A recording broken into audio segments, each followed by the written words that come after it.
What's up, everybody? Tom Pelissero here with Judd Zulgad, both of us with mustaches. Judd, yours slightly more visible than mine as Movember rolls on. I've got like some holes. I don't really know what I'm trying to do here. Well, I think yours isn't as dark as mine, but you know, today I shaved and I really regret that because you can see my mustache.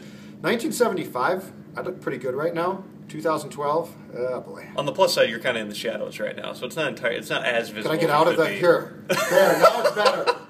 If I'm totally out of the picture, it's better. So, Judd, I think that one of the things you saw running through everybody who spoke today at Winter Park was a little bit of truth serum. All of a sudden, it is, okay, there is a reason that we're 5-4. Might as well admit, for starters, Jerome Simpson's not healthy. How many times did we talk about that when Simpson was declaring that he's healthy? He's out there because he wants his money and because the Vikings don't have anyone else. They both have a reason to put him on the football field, but he's never been healthy, and in the end, he's probably going to end up having surgery after the season. And the only time that you get this type of situation where, as you refer to it, truth serum, is when teams are filled with self-doubt and they basically throw up their hands and say, we might as well admit some things.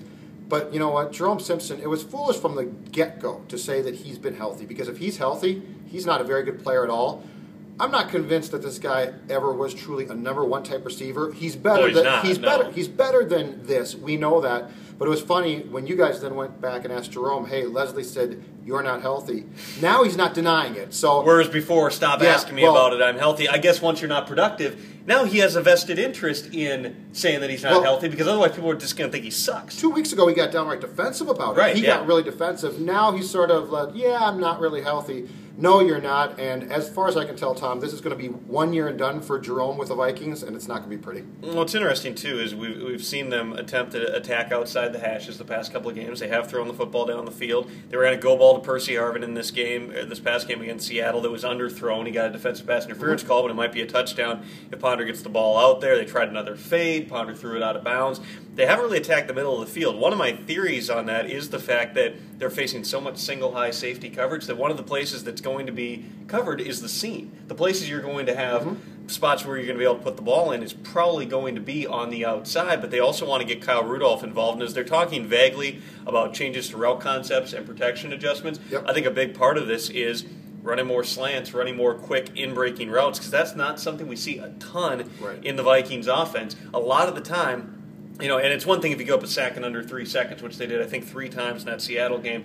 But it's another thing altogether to simply have the quarterback drop back and no one is flashing in pattern. No one's coming out of their break before the football needs to come out. That's an issue. And so I think you're going to see more quicker types of routes here. But how long can you live on that? It's only a matter of time. If you do one thing repeatedly, people are going to catch up to it.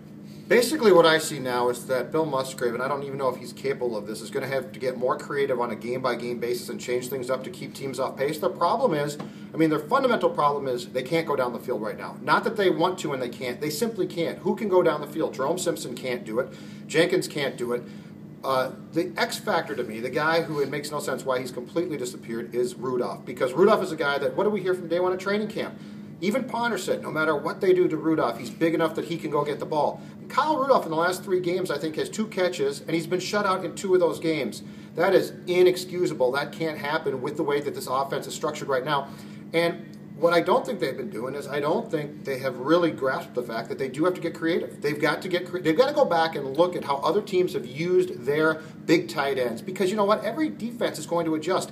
And the biggest indictment against Musgrave so far came on Monday when Percy Harvin came out and talked to us about the bubble screen. And Percy was joking after the Tennessee game about the bubble screen, about how the Titans were calling it out and basically saying, here it comes, here it comes. They still couldn't stop it because the Titans were trying to stop it with a cornerback. Percy's point is, after that game, what happened was the team said, forget it, we'll use a safety or linebacker. Well, a safety or linebacker being blocked by Michael Jenkins is going to throw Jenkins right aside. Percy's frustration is that no adjustments were made from that point on. This is some on Ponder, this is on a lot of people, but they've got to get more creative. They've got to. We'll even look at that play, the second down play right before Percy's blow up in Seattle. That's a bubble screen there. Everyone talks about the fact that Ponder misses the throw, and he does, but if you look at the play, they got 2 defenders and 1 guy blocking, Michael Jenkins.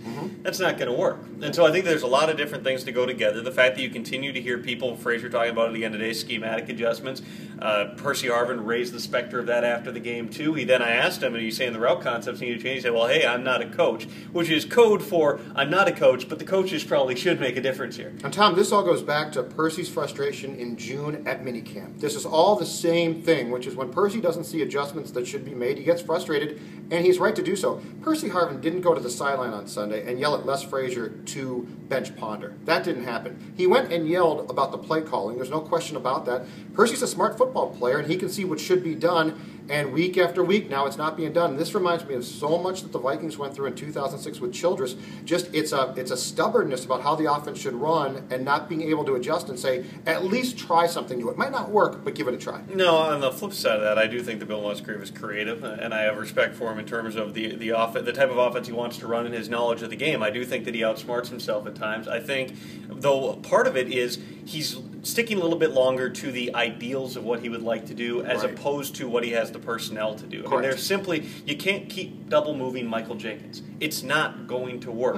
You're running Jerome Simpson when he's less than 100% on a lot of vertical routes. He's not going to be able to create the separation the Ponder needs to feel comfortable getting the football. The Vikings have personnel shortages, but they also have two guys in Adrian Peterson and Percy Harvin who are pretty dynamic players. They might not have Harvin this week, and that would make a significant impact, and that would probably put Jarius Wright onto the field, who is a poor man's version of Percy Harvin, and certainly doesn't have the experience, doesn't have the knowledge base that Percy does within the offense.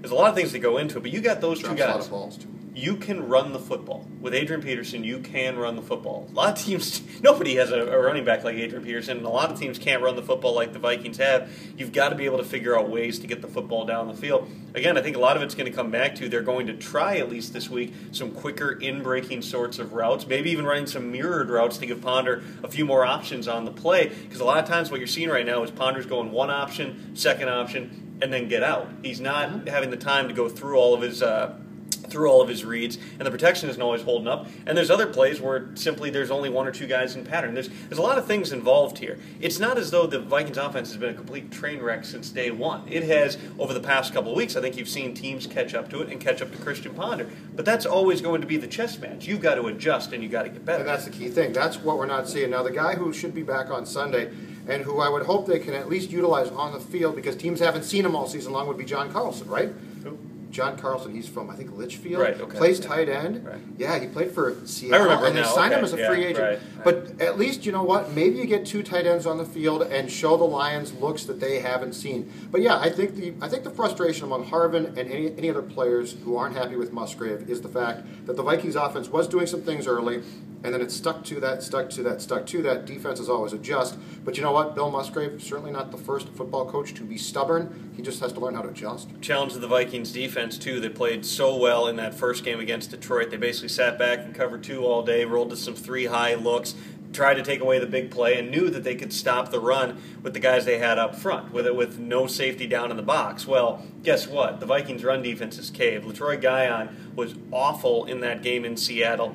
He has a turf toe issue. I don't know how much of that was a factor. I do think that it probably did hamper him, but he's also a guy who I think we've seen slide over the past few weeks. That's going to limit what Jasper Brinkley can do behind him as well. There's a lot of moving parts here, and now the question becomes, the Lions have been running the football a little bit better. Do you go in with the same sort of game plan, which the Lions are probably going to be preparing for, or do you try to do something different? It worked the first time. So there's probably something to be said to at least coming out and showing that same sort of look, but if the Lions know that's what to expect, they're going to game plan for that all week. And it's funny, Tom, this comes back to what we talked about from day one of training camp, right? The middle of that defense. Guion, Brinkley. We said, that doesn't look so great. Well, you know what? For a while they played okay, but now you're exactly right. I mean, the Lions, if they come out with the same game plan and they stick to that game plan, the Lions stand to have another 100-yard rusher. I remember when it was unheard of for the Vikings to have a 100-yard rusher. Four in a row. Teams didn't rush for 100 yards for quite a few years against these guys. That run defense right now is a complete sieve. He's Judd. I'm Tom. Full Vikings coverage as always, and mustaches at 1500ESPN.com. We'll see you.